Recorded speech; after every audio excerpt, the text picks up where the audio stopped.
Bonjour et bienvenue sur la chaîne YouTube de la Prakanda Selamuka. Si vous n'êtes pas encore abonné, je vous invite à le faire tout de suite. Cliquez sur le bouton s'abonner et n'oubliez pas d'activer la petite cloche pour rester informé de la sortie de chacune des vidéos de la chaîne et plus particulièrement les vidéos podcast des entrevues avec une Dvish qui sortent chaque semaine tous les lundis et jeudis à 18h heure de Paris-Bruxelles et qui répondent à vos questions posées à la Prakanda Selamuka et à l'occasion desquelles nous nous retrouvons pour une heure environ avec notre amie Ilialana ici présente. Bonjour Ilialana, est-ce que ça va tout bien? Bonjour, ça va tout bien, merci.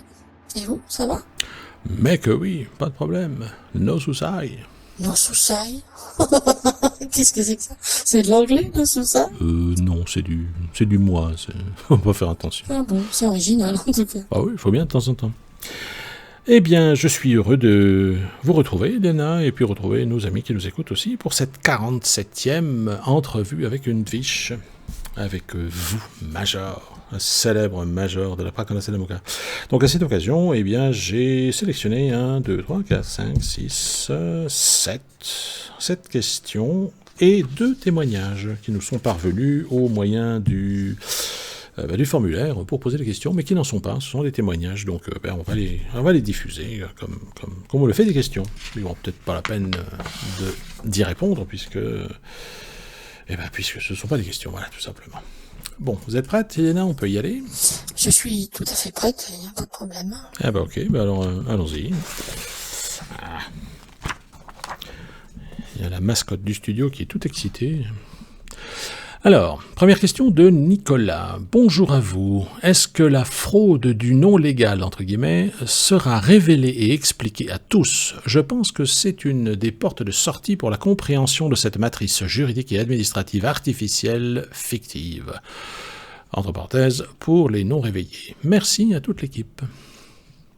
J'avoue que je vois pas vraiment de quoi il parle. Et vous? La fraude du non légal. Je suppose que c'est en lien avec le fait qu'on identifie les gens, on étiquette les gens avec des références que sont le nom, le prénom pour être et le numéro de sécurité sociale pour avoir une référence chez l'ennemi. Je suppose que c'est plus ou moins ça. Ouais, une fraude, c'est pas vraiment une fraude en fait. Hein. On va dire c'est un abus. Hein. Bon. Ce qui est assez curieux en fait ici sur ce monde, c'est le concept de nom de famille. Il n'existe pas de nom de famille sur les autres mondes. Ça se passe autrement. Chacun s'appelle comme il s'appelle, mais voilà. Bon, parfois il y a des références avec des numéros quand même parce que c'est plus pratique, mais le nom de famille ça n'existe pas. D'ailleurs, ça n'a pas toujours existé ici. Hein. C'est relativement récent quand même. C'était des gens à qui on donnait, je crois, des sobriquets, des choses comme ça, et puis finalement, leur descendance continue à s'identifier à ça pour identifier leur père, et puis ça a donné une nom de famille, je crois. Enfin, c'est assez amusant. Non, mais c'est pas une fraude autant que telle, hein. De toute façon, à chaque nouvelle incarnation, on peut pas donner le nom de l'âme. Le nom de l'âme est inconnu. Il est même inconnu à l'âme elle-même, celle qui le porte. On dit que seul l'absolu connaît ce nom. Oui, d'une certaine manière. Disons qu'il y a cette signature énergétique spirituelle qui est décryptable par les aspects d'absolu en général. Mais ça constitue pas une fraude en tant que telle. Les noms continueront à être utilisés. Hein. Chacun aura un prénom et puis potentiellement son nom de famille. Ça va s'organiser de manière différente dans la mesure où la femme ne perdra plus son nom au profit de celui de son mari, ce qui est complètement ridicule. Et chacun aura le nom de famille de son père, le nom de famille de sa mère. Les filles auront le nom de famille de leur mère et du père ensuite, et les garçons du même couple auront leur nom de famille constitué du nom du père d'abord, le nom de la mère ensuite. Voilà. Et ensuite, quand une telle fille se mariera, eh bien elle gardera ses deux noms, l'homme gardera ses deux noms,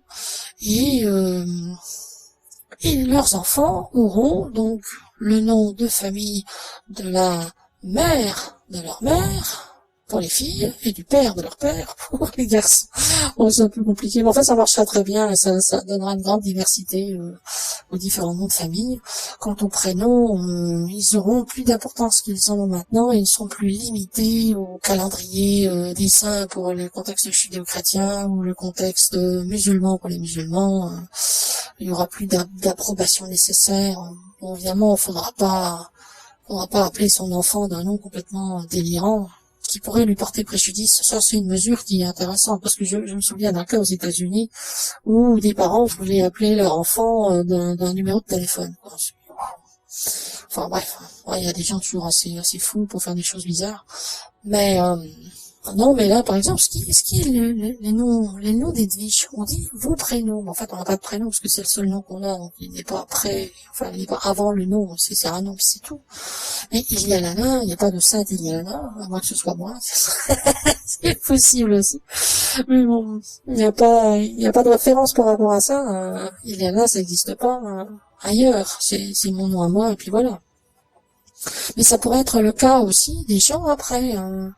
Si un nom leur semble joli à l'oreille ou chantant, etc., bah ils pourront très bien s'appeler comme ça et ce sera très bien. Voilà. Donc bon, la fraude, disons que il sera mis au goût du jour un espace de liberté à ce niveau-là aussi, notamment par rapport au prénom, et on se retrouvera quand même face à la nécessité de devoir porter un nom. On peut pas simplement dire et toi, voilà, il faut bien un nom. Et le nom de l'âme ne peut pas être communiqué comme ça. Donc ce sera d'incarnation en incarnation, puisque le nom désigne l'incarnation plutôt que l'âme en l'occurrence. Et là, ça posera pas de problème. Et la valeur qui sera donnée à la dénomination d'un enfant, par exemple, ne sera pas si rigide qu'elle est aujourd'hui. Il n'y aura plus de notion véritablement administrative, même si certaines fonctions équivalentes resteront, des fonctions de consignation, des choses comme ça, bon, il faut quand même. Mais sinon, évidemment, tout ça sera drainé par l'énergie du nouveau paradigme et des nouvelles lois qui présideront à l'organisation de la société, et ce sera beaucoup plus libre et beaucoup plus politique. On voit ça, c'est vrai, les gens se connectent sur Internet, ils vont sur un forum, on leur demande de donner un nom, bon, ils donnent forcément, obligatoirement, ou presque, assez souvent, enfin la plupart du temps, un pseudonyme, et ils se reconnaissent souvent dans ce pseudonyme, ça a l'impression d'échapper à quelque chose de très lourd, un diktat, une emprise de la société, par leur nom, leur nom inscrit à l'état civil, Jean-Paul Duchemin, c'est pas poétique, ça sera plus ça. Cet aspect-là sera complètement gommé et on pourra s'appeler de noms jolis comme tout, qu'on pourra être le seul à porter, peu importe, ça n'a aucune importance à partir du moment où ce sera élégant et porteur et inspirant, enfin voilà. Ça oui. Mais bon, la fraude, vraiment. À moins qu'on parle d'autre chose, mais alors là, il faudra le préciser parce que je ne vois pas bien en quoi, sinon. Mais bon, voilà. Ouais, c'est vrai que dès que les gens peuvent échapper à l'emprise de leur nom, que ce soit un artiste pour en prendre éventuellement un autre, ou quelqu'un sur un forum, ou un personnage dans un jeu vidéo, ça fait suite un vent de liberté. C'est vrai que le nom, l'inscription à l'état civil, c'est une sanction. Là, bam, on est retenu comme un boulet au pied, et puis on prend perpète avec ça. C'est lourd quand même, c'est vrai. Ah mais oui, complètement. Il y a des gens qui le sentent pas parce qu'ils sont très intégrés au système et puis ils trouvent ça très bien. Donc ça ne leur pèse pas, mais il y en a énormément que leur nom handicape quelque part. Il handicape leur créativité, je dirais, leur possibilité d'envol. Ça les relie à ce système vraiment. Enfin voilà quoi. Effectivement. Alors Nicolas nous adresse une remarque, en l'occurrence en anglais. Where you go on, you go all. The best is yet to come, and trust the plan.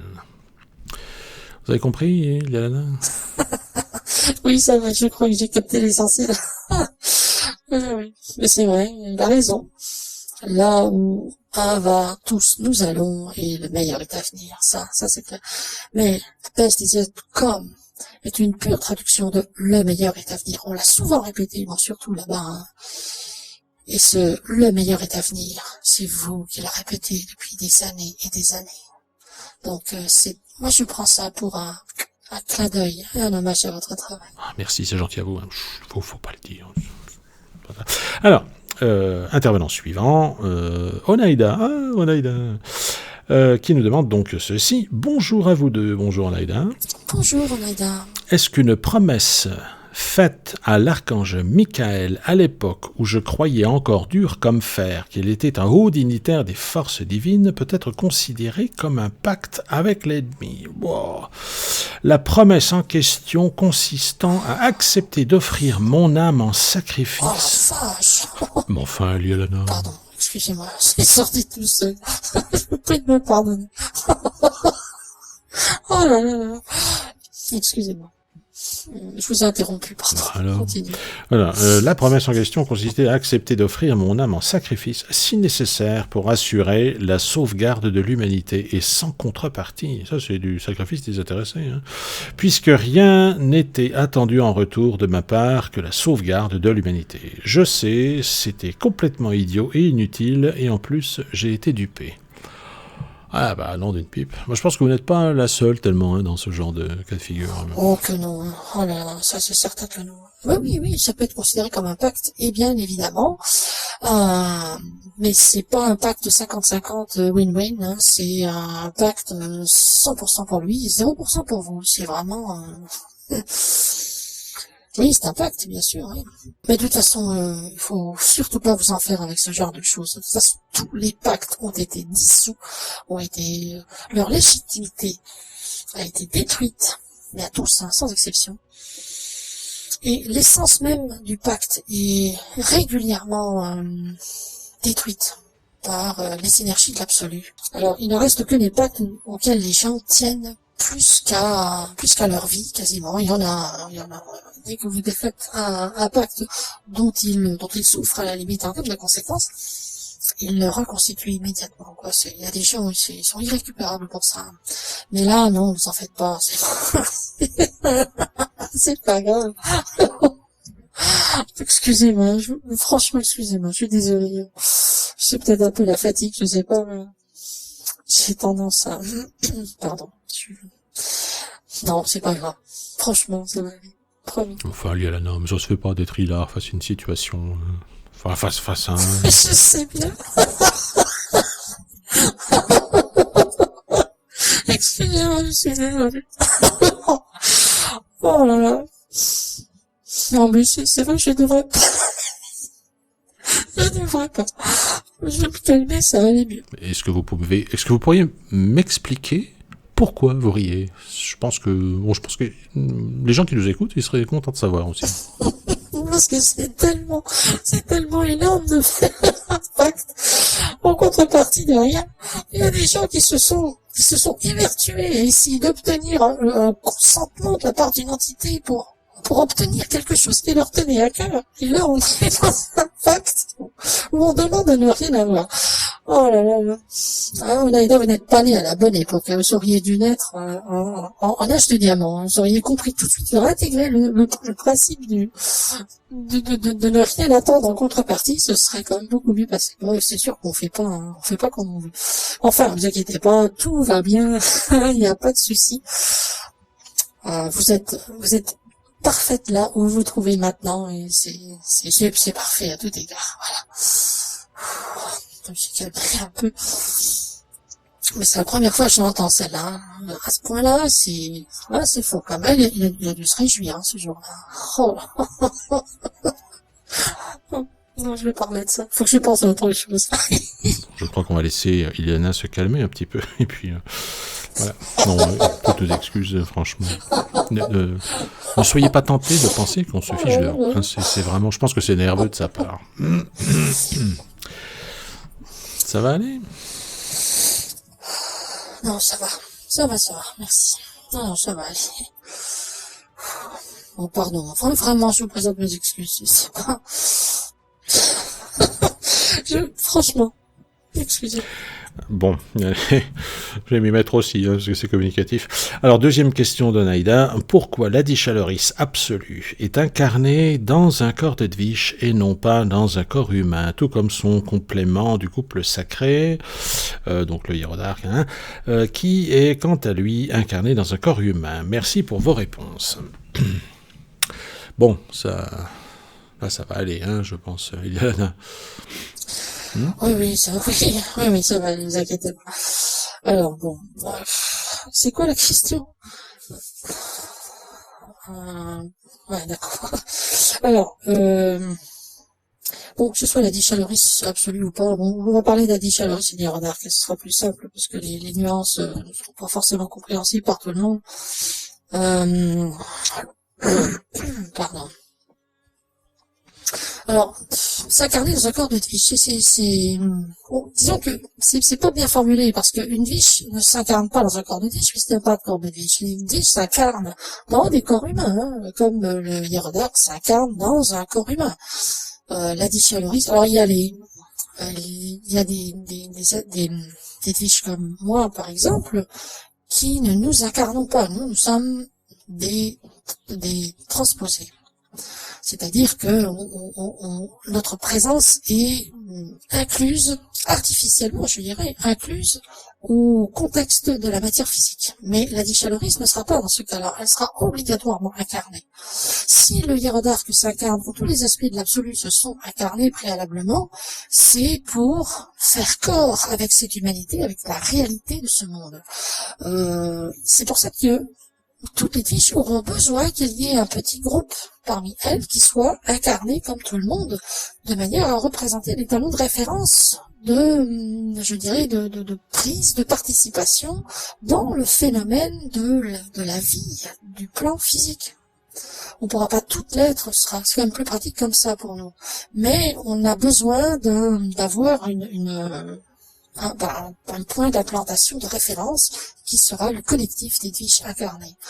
Et parmi les Dvish incarnés, il y aura la Dichaloris. Elle ne pourra pas se permettre. Ça avait été envisagé éventuellement qu'elle vienne en transposition comme ça. Bon, le Hiérodarque pourrait le faire aussi, à partir des plans subtils, admettons. Mais ça ne fonctionnerait pas. Le couple sacré a besoin d'être représentatif du plan physique. S'il est là dans le physique, c'est pour co-participer au physique. Il doit être constitué de la matière physique du plan physique, dans la vibration du plan physique, de l'âge de diamant physiquement implanté et constitué. Donc voilà, c'est tout. La Dichaloris doit marquer une présence particulièrement forte sur tous les plans, y compris le plan physique. Donc pour ça, il faut être incarné.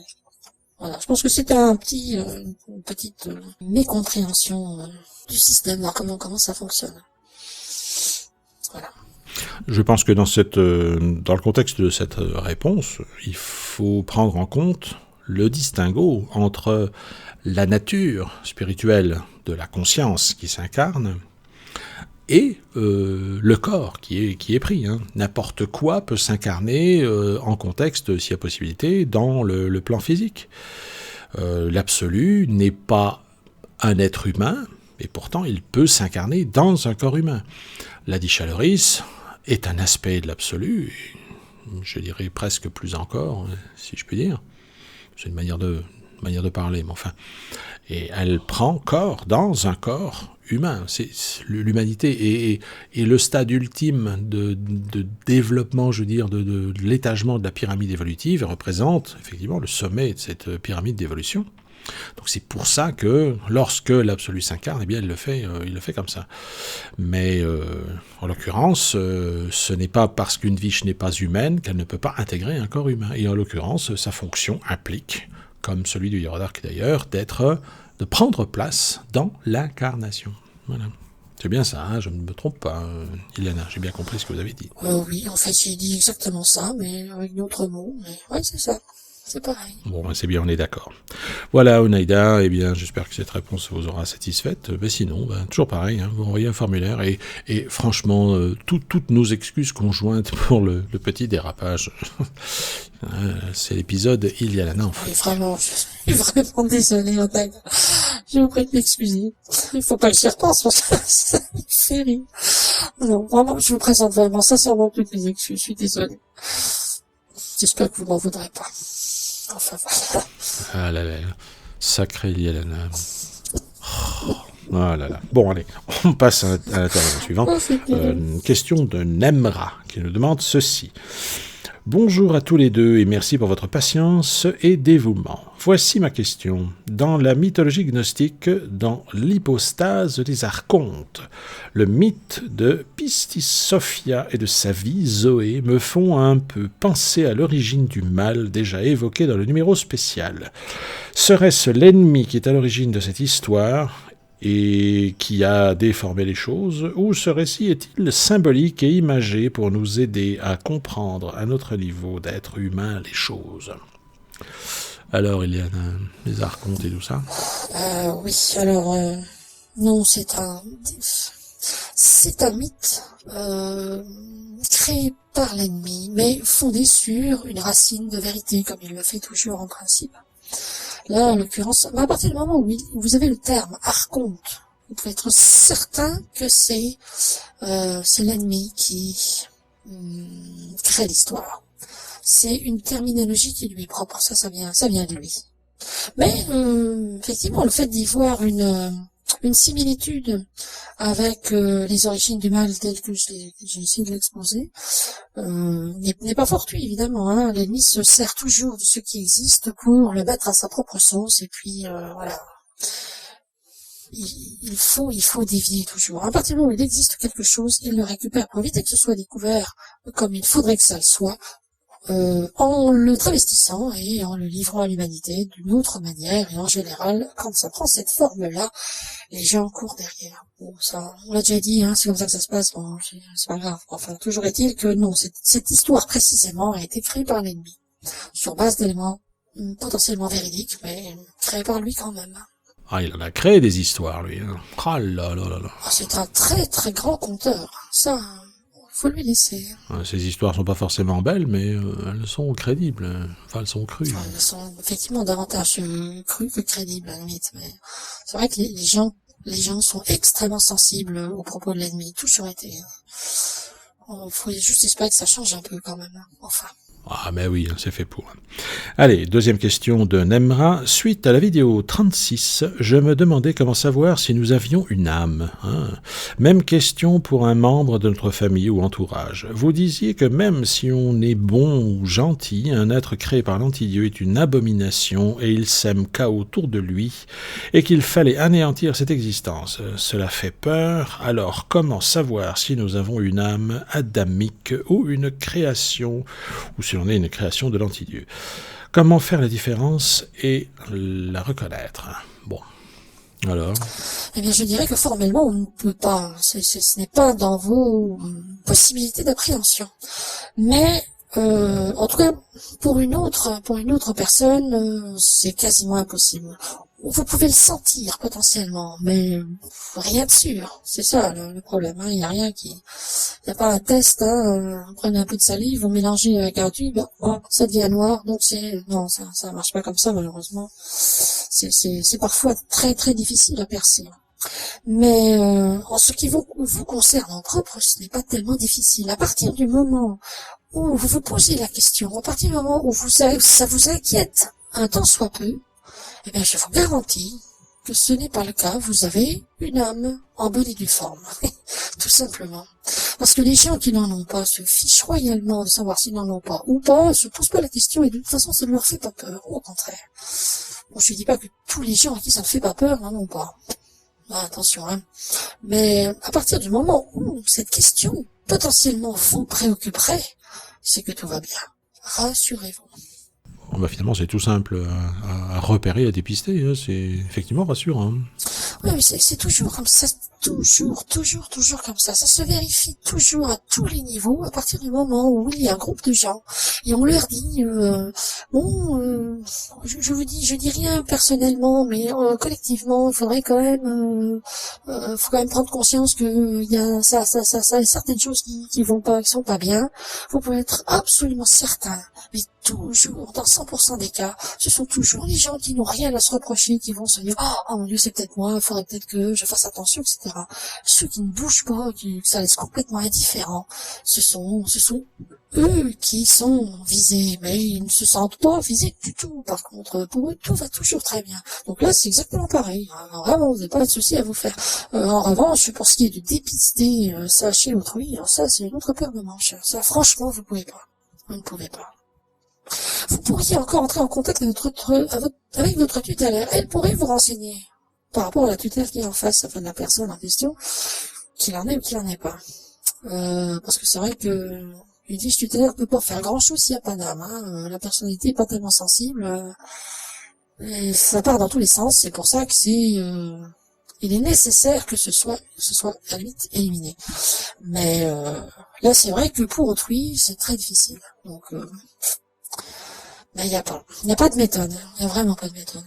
Si vous connaissiez une fiche personnellement, vous pourriez lui demander. Puisque c'est pas le cas, a priori. Vous pouvez pas. Désolé. Enfin, quant à vous, rassurez-vous, tout va bien. Ah ben voilà, c'est déjà ça de prix. Alors, remarque additionnelle de Nemra, bénédiction pour le tout et merci, Haute-Viche. Ah ben voilà. Merci à vous, Nemra. Alors, intervenant suivant, une nouvelle question de Anton Zoltek.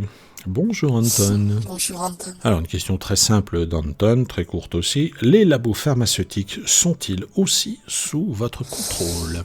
Alors oui et non, tout dépend ce qu'on entend par contrôle, encore une fois. C'est-à-dire que, disons qu'on a la maîtrise de la situation. Ce n'est pas nous qui présidons leur conseil d'administration, qui prenons les décisions et qui appliquons une politique ou une autre, évidemment.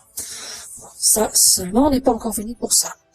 Mais disons que nous faisons en sorte que il n'y ait pas de débordement, encore une fois, et que notre ligne stratégique puisse être suivie sans aucun problème. Alors, en apparence, ça bouge pas trop. Disons qu'ils sont dans un standard habituel et dans une routine quotidienne, et puis ils font leur job, et puis bon ben voilà, ça en reste un peu là. Mais disons que c'est maîtrisé, effectivement, c'est maîtrisé. Mais dans le cadre du plan actuellement en cours.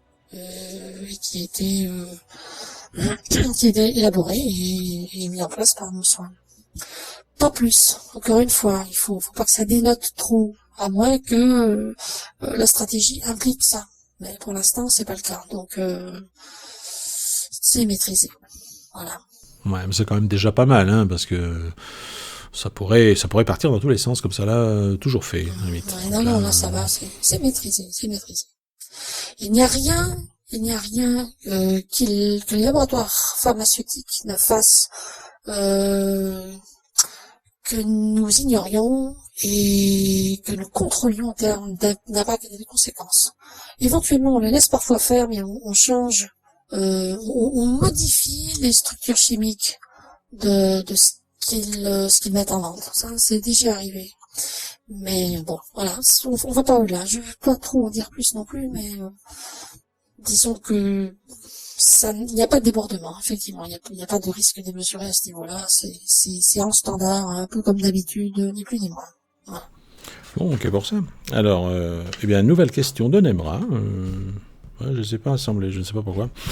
Donc, bonjour Major Iliana, bonjour Monsieur le présentateur, bonjour. Bonjour Nemra. Alors, je ne sais plus si cette question a déjà été abordée et de quelle manière, mais je ne comprends pas et n'arrive pas à intégrer l'idée d'un monde meilleur, mais cela, vous l'avez dit, c'est propre à l'humain et aux jougs auxquels nous avons été soumis.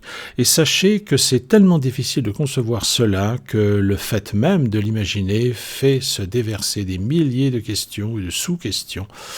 Bref, voici l'une d'entre elles. Combien de temps va prendre la mise en place du nouveau paradigme ? Ou plutôt les personnes qui ont la cinquantaine ou la soixantaine passée vont-elles goûter à cela ? Ou le nouveau monde sera juste pour les jeunes ? Ce ne serait pas juste, Calimero, grand sourire, et je pense que cela est démoralisant, car nous les anciens avons souffert toute notre vie, et nous aimerions bien vivre dans un monde sans valeur d'argent, d'un monde de bienveillance, d'amour, encore pendant les quelques années qui nous restent. Sinon, nous avons eu les malheurs, puis la mise en place du nouveau monde auquel nous participerons avec joie. Mais cela serait tellement dommage de mourir et nous réincarner pour avoir la satisfaction du travail collectif accompli. Peut-être que nous avons envie d'y vivre au moins un peu, sans idée égoïste, mais par mérite, et pour tous. Non pas juste pour mon conjoint ou moi-même, mais pour que les personnes nées dans l'enfer savourent un peu. Je pense que ce serait légitime. Donc le nouveau paradigme, la téléportation, les guérisons de cancer, toutes ces choses merveilleuses dont vous nous parlez, cela va se faire pouf du jour au lendemain du décompte? Non, je me doute bien, mais en termes d'années. Combien de temps plus ou moins, car il y a une différence entre attendre 5 ans et 20 ans. Pour reformuler, devrons-nous attendre une génération où cela va-t-il arriver dans les 5 ans? J'espère que toutes ces merveilles ne vont pas arriver dans 30 ou 40 ans, mais bien dans les 5-10 années à venir, même si tout n'arrivera pas. Hein. Bon, voilà, on a compris la question. Vous en pensez quoi, Ileana? Est-ce qu'on va attendre une éternité avant de pouvoir bénéficier de toutes ces merveilles qu'on nous promet ou finalement pas? Avant de répondre de façon précise, j'aimerais rebondir sur la notion de mérite. Il n'y a rien en termes de mérite qui puisse justifier que quiconque ait accès au nouveau paradigme. Ce n'est pas du tout dans le mérite que cela va puiser ses fondements, mais dans le positionnement intérieur en l'instant présent. Ça répond pas à la question, hein, mais c'est un corollaire qui me semble très important de mettre en avant, afin que tout le monde le comprenne. Le nouveau paradigme ne sera en rien, mais absolument rien, une méritocratie. Surtout pas. Ça aussi, c'est quelque chose qui avait été envisagé une fois ou l'autre et par des gens qui se disaient faudrait concevoir une nouvelle civilisation sur base d'anciennes références forcément et qui mettaient la méritocratie au premier plan des meilleures idées possibles. Et en fait, non, pas du tout. Hein. C'est un risque de dérive exactement comme les autres. Alors bref, non, il n'y aura pas à attendre aussi longtemps. Je peux pas donner une durée, c'est des questions de temps, hein, combien de temps, dans combien de temps, pendant combien de temps, je sais pas, je n'en sais rien, j'en ai aucune idée, mais ce sera relativement rapide, hein, 30-40 ans, évidemment pas, certainement pas. On fera tous les efforts nécessaires pour centraliser toutes les connaissances qui font partie de ce que l'ennemi a thésaurisé pour lui-même, en en départissant le reste de l'humanité, et on fera en sorte de produire les éléments nécessaires afin que tout le monde puisse en profiter. On va essayer de faire en sorte que il puisse y en avoir plus ou moins pour tout le monde avant de le mettre sur le marché. Histoire que un coin ou un autre ne soit pas favorisé, que des gens ou d'autres ne soient pas favorisés par rapport à d'autres, que tout le monde puisse avoir accès à ça en même temps. On verra bien comment on va pouvoir s'organiser sur place au moment où il faudra le faire. Mais non, ça ne prendra pas. Évidemment, dès qu'on sera arrivé 1er janvier, officiellement 2022, paf, tout pour tout le monde. Non, ça, on est bien d'accord, ça n'arrivera pas. Mais il ne faudra pas davantage non plus que le temps nécessaire à tout centraliser, à mettre les choses en production dès qu'on en aura la possibilité, au cas où on pourrait ne pas l'avoir tout de suite. Donc dès que ce sera possible, on le fera. Il faut sortir les gens de la misère, les populations de la défaveur de l'ancien système. Il faut tout mettre à niveau. Ça va demander un travail de fou de faire ça. Parce qu'il y a tellement de disparités entre les ultra riches, ce qui existe pour eux, et les ultra pauvres, où rien n'existe pour eux. Que ça va prendre un temps fou à niveler, mais on fera ça aussi vite que possible. Et faites excuses, je pense que nous accorderons la priorité à ceux qui n'ont rien, de manière à ce qu'ils puissent avoir le minimum, le strict minimum de ce que vous avez à l'heure actuelle, avant que vous puissiez avoir plus que vous avez. Voilà, histoire de mettre tout le monde à niveau sur une base décente, correcte et raisonnable. Ensuite, on verra ce qu'on fait. Mais ça ne devrait pas dépasser les 5-10 ans, effectivement, de loin. De loin. On sera largement avant. Donc ça devrait être encourageant pour tout le monde. Effectivement, c'est vrai que il est important de niveler par le haut, mais en commençant par le bas. Sinon, forcément, on va se retrouver encore une fois avec des inégalités. Ceux qui ont ce qu'il faut en voudront plus et toujours plus. Et pendant ce temps-là, ceux qui n'ont rien devront se contenter de ce qu'ils ont. Non, ça ne peut pas fonctionner comme ça. Mais enfin, c'est vrai que dans le cadre de ce qui est prévu, a priori, oui, le délai de 5-10 ans est... Mais largement. Ça devrait bien se passer, les amis. Allez, on passe à la question. Alors, ce n'est plus une question là pour le coup. Voilà, on arrive à la partie témoignage. Donc, c'est important aussi, puisque, comme je le disais, on nous l'a envoyé par le formulaire de questions. Alors, ce ne sont pas des questions, mais c'était pour que ce soit évoqué dans un podcast. Donc, voilà, on le fait. Voilà, alors, première remarque témoignage de Nemrak. Nemrak, je pense pas que ce soit Nemra, ça doit être autre chose, donc Nemrak. Bonjour, pas de questions, mais un témoignage. Voilà, c'était exactement ce que j'étais en train de dire.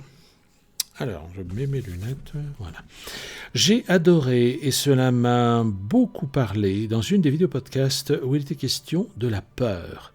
Merci de l'avoir posé, cela m'a beaucoup aidé. Si vous saviez à quel point des gens, enfin moi personnellement, j'ai toujours vécu dans la peur des autres, des parents, de la vie, des changements, de tout.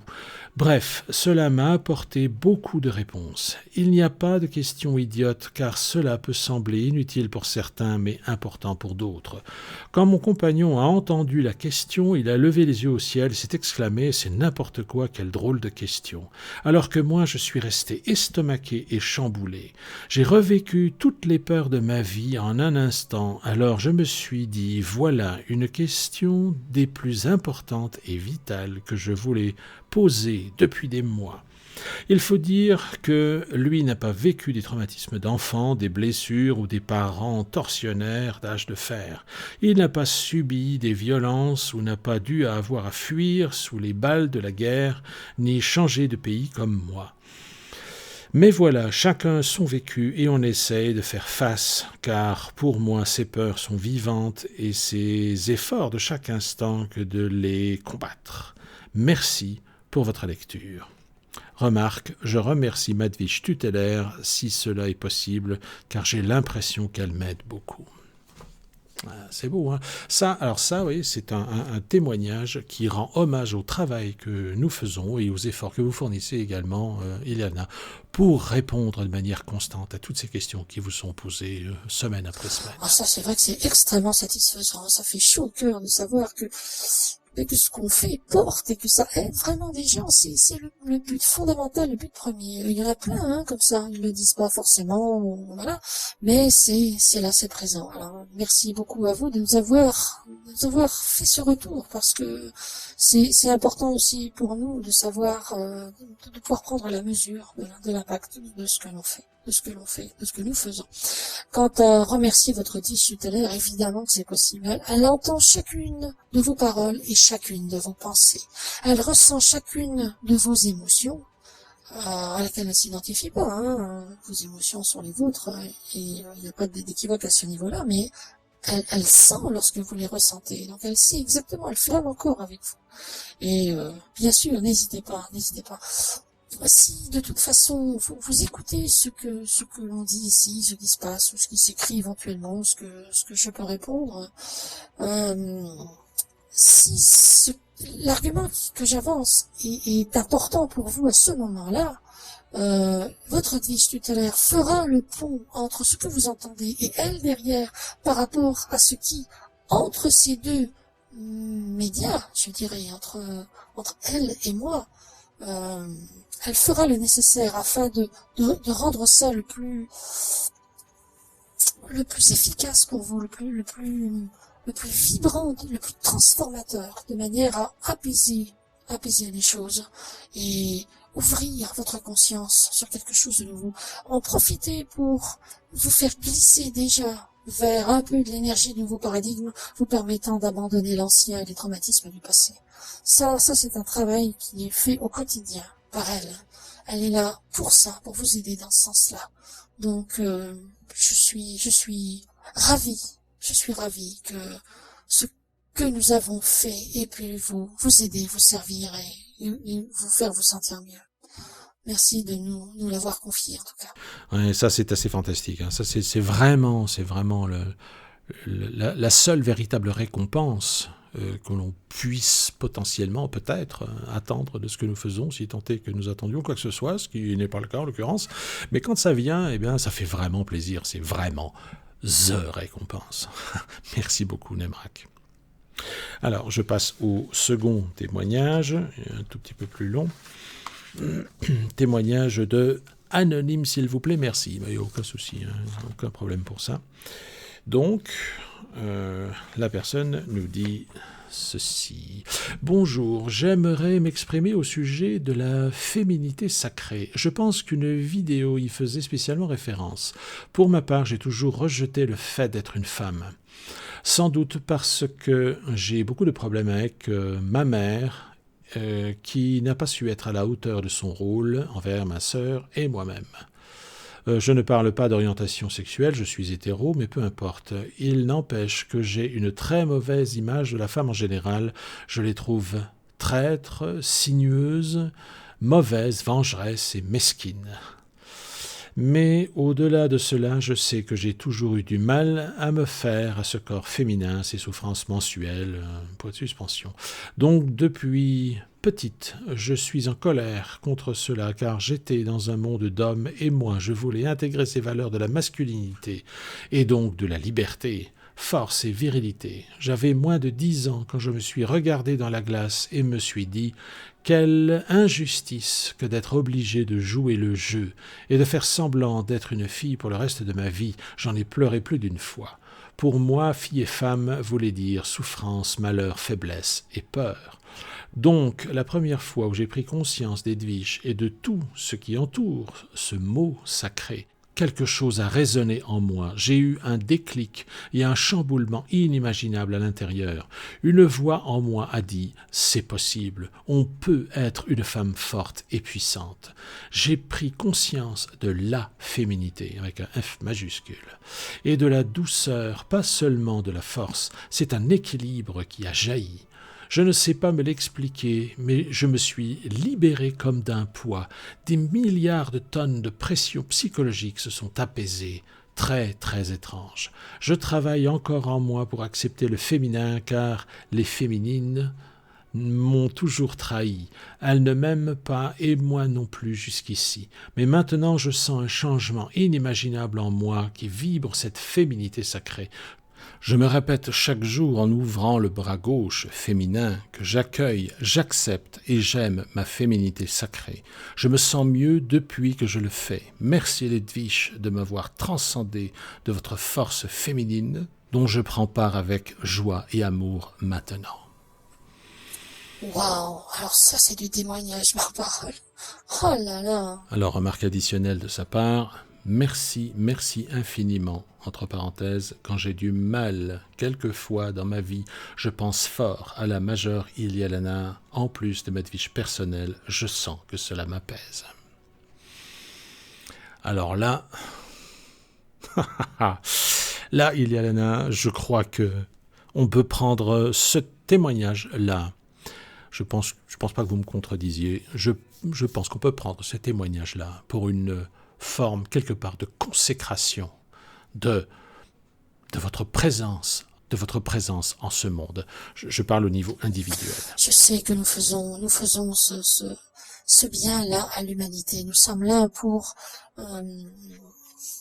gérer un peu les énergies féminines de ce monde complètement chaotique, traumatisé, saccagé, les remettre d'aplomb, réinjecter à droite à gauche. C'est un travail énorme, hein. Bon, c'est pas nous, hein, la division terrestre, qui faisons ça. Il faut être chez nous sur les plans plus subtils quand même pour réorganiser ça de cette manière. Mais je sais qu'il y a des centaines de millions de mes sœurs qui travaillent dans ce sens, en cohésion parfaite de manière à remonter cette énergie. Et il y a énormément de femmes qui le sentent.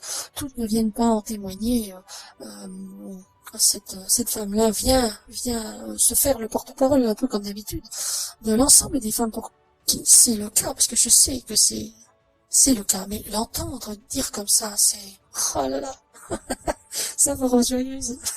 Eh bien, madame, je ne sais pas qui vous êtes, je ne sais pas quel âge vous avez, je ne sais pas où vous trouvez, mais peu importe. Qui que vous soyez, permettez que l'homme que je suis, un genou à terre, rende sincèrement hommage à votre féminité sacrée, assortie de mes plus profondes bénédictions. Sincèrement. Ah, je vous reconnais bien, là. C'est très fort en émotion, tout ça. Oui, Iliana. Et le monde qui vient aussi. Alors, pour continuer sur notre lancée, nous sommes arrivés au terme du nombre de questions que j'avais sélectionnées pour cette 47e entrevue. Et nous sommes quasiment à la moitié du temps, donc nous allons pouvoir en ajouter. Je ne vous demande pas la permission, je sais que vous m'accompagnerez dans le mouvement, bien sûr. Évidemment, il va sans dire. Mon mouvement accompagne le vôtre, je vous suis. Bon, alors on va voir ce qu'on a en magasin. Est-ce que je peux choisir ? Choisir, vous? Pourquoi pas, oui, après tout, c'est vrai que vous répondez, vous pouvez choisir vos questions. Bah, voilà le catalogue. Vous voyez ce que vous pouvez en faire. Merci, j'ai vu une chanson. J'ai vu une question qui m'a interpellée. Une question de Patricia. Celle-là. Celle-là, d'accord. Alors, voyons voir, ça dit quoi? Patricia, donc bonjour Iliana, bonjour Isidore Marcel. Ah ouais, Isidore Marcel. Chère Iliana, je suis intrigué par l'identité d'Isidore. Pourquoi est-il si secret? Doit-on attendre le nouveau paradigme avant d'en savoir plus sur lui? Mais quelle importance je peux bien avoir, Patricia. Franchement, je suis là pour poser les questions, c'est tout. Hein. Peut-on en savoir davantage? Merci chaleureusement à tous les deux. Bon. Alors, vous répondez quoi? C'est amusant, j'ai l'impression de vous voir un peu inquiet. Bon, inquiet, c'est beaucoup dire. Je demande ce que vous avez derrière la tête, par contre. Ah, ça. Oui, je comprends que ma contrepartie masculine puisse intriguer, puisque c'est pas la première fois qu'on pose des questions à son sujet, qu'il a toujours éludé. En l'occurrence, il s'appelle absolument pas Isidore, ni Marcel, d'ailleurs. Ça, c'était suite à... Quelqu'un demandait si les initiales pourraient potentiellement être IM, voire JC. Alors, il avait dit Isidore Marcel ou Jean-Claude.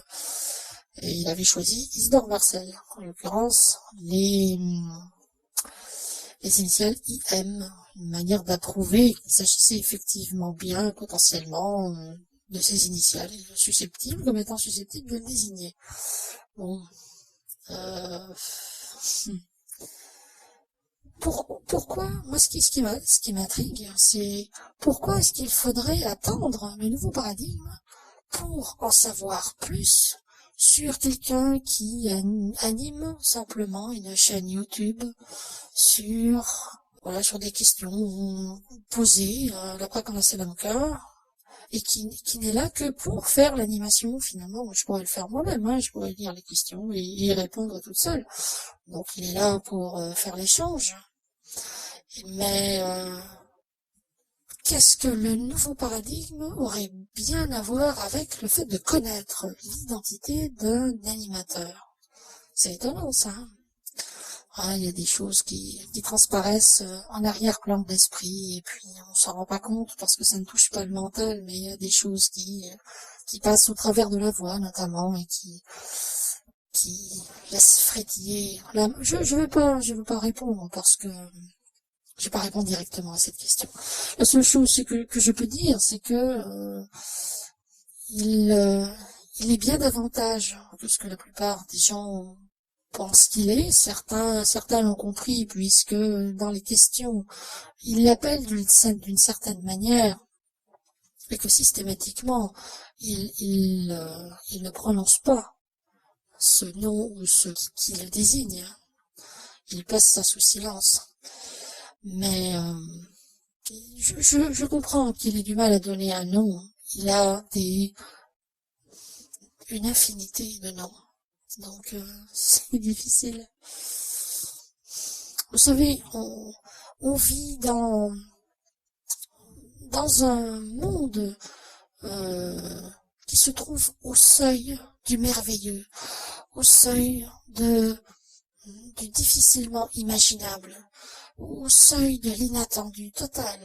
Donc, laissez marcher votre imagination et voyez très loin, très haut. Voilà. Je veux pas dévoiler ce qu'il ne dévoile pas lui-même, puisque mes secrets à moi, il ne les dévoile pas non plus. Donc, mais c'était intéressant d'aborder la question, je trouve.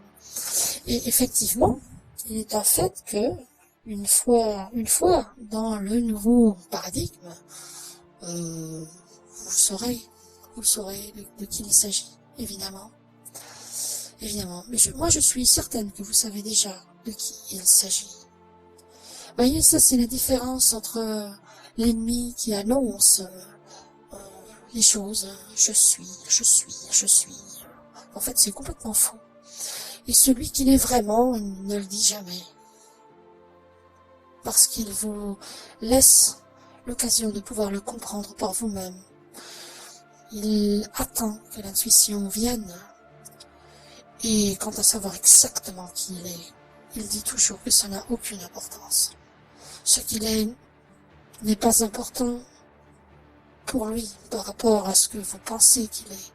L'important pour lui, c'est que vous soyez bien positionné, que le maximum de gens le soient, de manière à tous nous retrouver ensuite. Bon voilà, je vais pas en dire tellement plus. C'est pas la peine de trembler comme une feuille. Je ne tremble en aucune manière, vous le savez très bien. On va me faire passer pour j'ai entière confiance en la Prakanda Selamuka, vous le savez parfaitement. Bien sûr, je le sais. Je vous taquine. Enfin voilà. Sinon, je vois Patricia, une deuxième question. Chère Eliana, pouvez-vous nous dire quelles sont vos fonctions de la société administrative ou bancaire ou organisationnelle vous êtes affecté pour l'instant dans le milieu anglo-saxon? D'avance, merci. Vous êtes curieuse, Patricia, décidément. Ah, quand c'est pour vous, c'est pas pareil. Hein.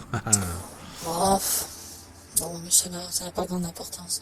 Je ne suis pas investie dans l'administratif ni dans le bancaire.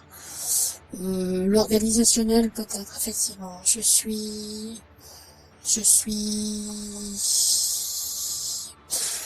affectée à Miami. Voilà, je vais dire ça comme ça.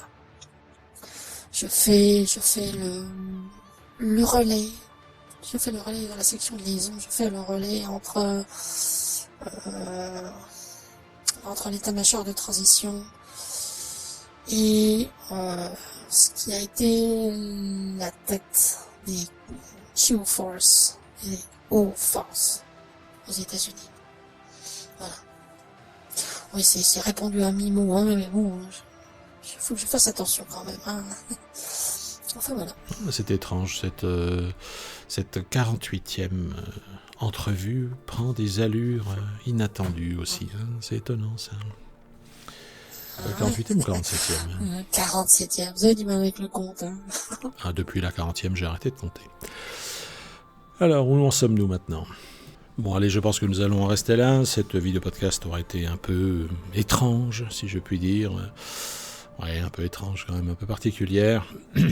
On aura bien avancé quand même à certains autres égards.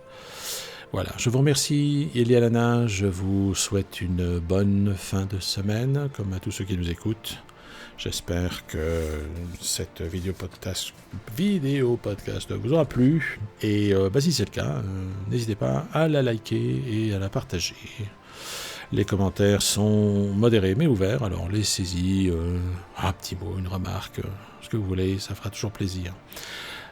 Si vous avez des questions à poser à la Prakanda Selamuka, si vous voulez demander à Eliana de répondre à une question ou plusieurs, eh bien je vous donne rendez-vous à l'adresse habituelle amgt.link/questionoutwish afin de nous les transmettre. En revanche, si vous avez des suggestions, des remarques, des témoignages ou des questions à poser, eh bien, vous pouvez vous rendre soit sur le forum de la Prakanda Selamuka à l'adresse forum.prakanda.org ou sur leur portail des tickets à l'adresse contact.prakanda.org. Voilà, merci beaucoup Iliana, merci pour tout. Merci pour votre gentillesse, merci pour votre dévouement, on ne le redira jamais assez.